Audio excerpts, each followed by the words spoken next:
युवा शक्ति के बल पर ही जग की आजादी पलती है और इतिहास उधर ही चलता है जिस ओर जवानी चलती है।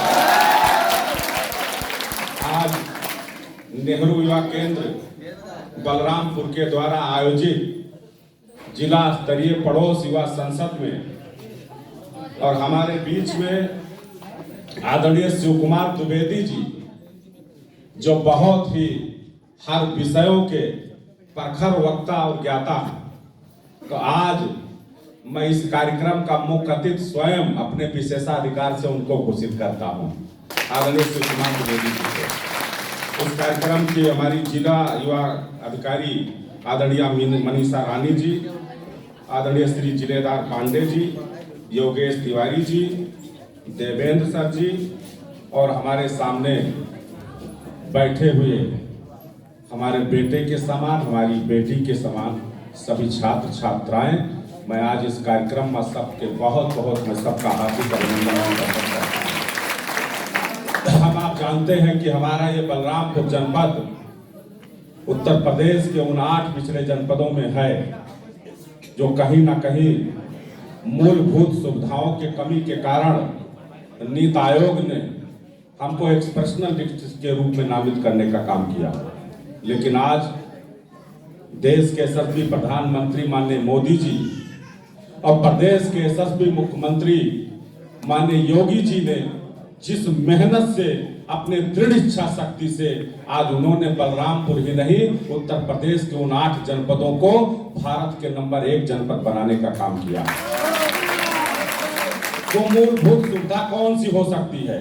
वो मूलभूत सुविधा हो सकती है कि हमारा सड़क का जो यातायात का जो मार्ग है, ये कहीं ना कहीं आप जब देखते थे 2017 के पहले, तो विभिन्न प्रकार के वो मार्ग खंडहर में पूरी तरह से तब्दील थे। चाहे वो गोंडा से बलरामपुर का मार्ग हो और चाहे बलरामपुर से तुलसीपुर होते हुए पचपड़वा होते हुए जो आपके कपिलवस्तु यूनिवर्सिटी को जो सड़क ये जाती है।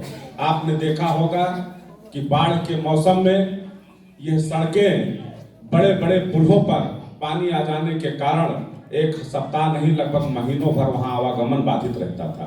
लेकिन आज जो सरकार ने काम किया है, चाहे वो सड़क के क्षेत्र में हो, चाहे ऊर्जा के क्षेत्र में हो, ऊर्जा की स्थिति ये थी, ये बच्चे जो ग्रामीण क्षेत्र के हैं वो जानते हैं कि पहले बिजली सप्ताह में एक दिन रात में आती थी और एक दिन दिन में आती थी। आज वो बिजली लगातार आपको निर्बाध रूप से गति से विद्युत आपको प्राप्त हो रही है।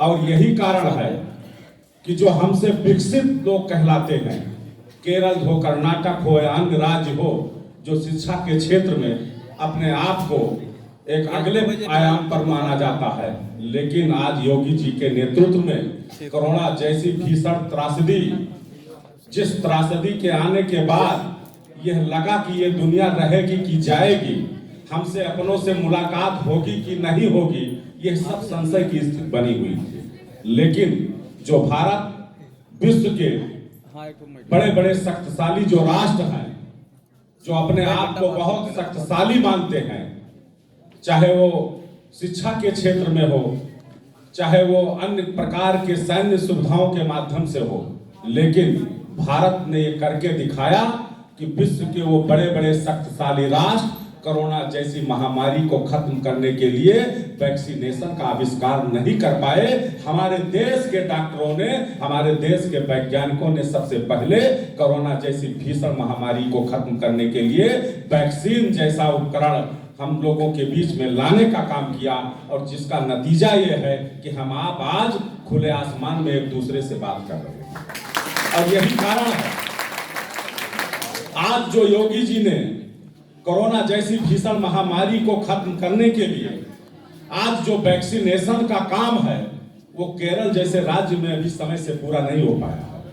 आज उत्तर प्रदेश वैक्सीनेशन में नंबर 1 की सीढ़ी को प्राप्त किया। आज उत्तर प्रदेश एक भय मुक्त समाज का वातावरण बनाते हुए, जिस उत्तर प्रदेश में देश ही नहीं विदेश के बड़े बड़े पूंजीपति जो यहाँ उद्योग लगाना नहीं चाहते थे, अपने पैसों को यहाँ लगाना नहीं चाहते थे, सुरक्षा के कारण से आज योगी जी के भय मुक्त समाज का जो वातावरण बना, कानून व्यवस्था जो पटरी पर उतरी थी वो कानून व्यवस्था उन्होंने पटरी पर ला करके आज बड़े बड़े पूंजीपति उत्तर प्रदेश में निवेश कर रहे हैं। और जिसका जीता जागता उदाहरण है कि अभी जो उत्तर प्रदेश में माननीय मोदी जी और अमित शाह जी जो आए थे, जिस तरह से पूंजी निवेश करने वाले अपने उद्योगपतियों का एक बहुत बड़ा मेला लगा, जिसमें एक कतार लगती रही कि हर व्यक्ति ने कहा कि हम उत्तर प्रदेश को एक विकसित प्रदेश बनाने के लिए, एक यहाँ उद्योग लगाने के लिए जो भी जिस स्थिति में था, आज हजारों करोड़ रुपए का निवेश उत्तर प्रदेश की धरती पर हो रहा है।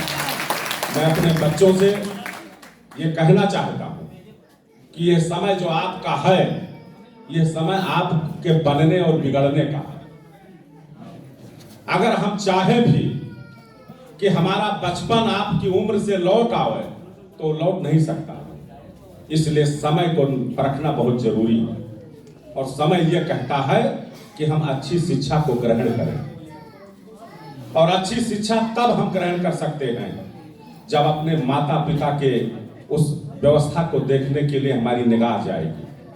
मैं मानता हूं कि सब बच्चे अच्छे घर के हैं, लेकिन तब भी हमें यह देखना है कि हमारे माता पिता ने आपके ही माध्यम से अपनी जिंदगी में नई रोशनी का कोई ना कोई ख्वाब जरूर देखा होगा।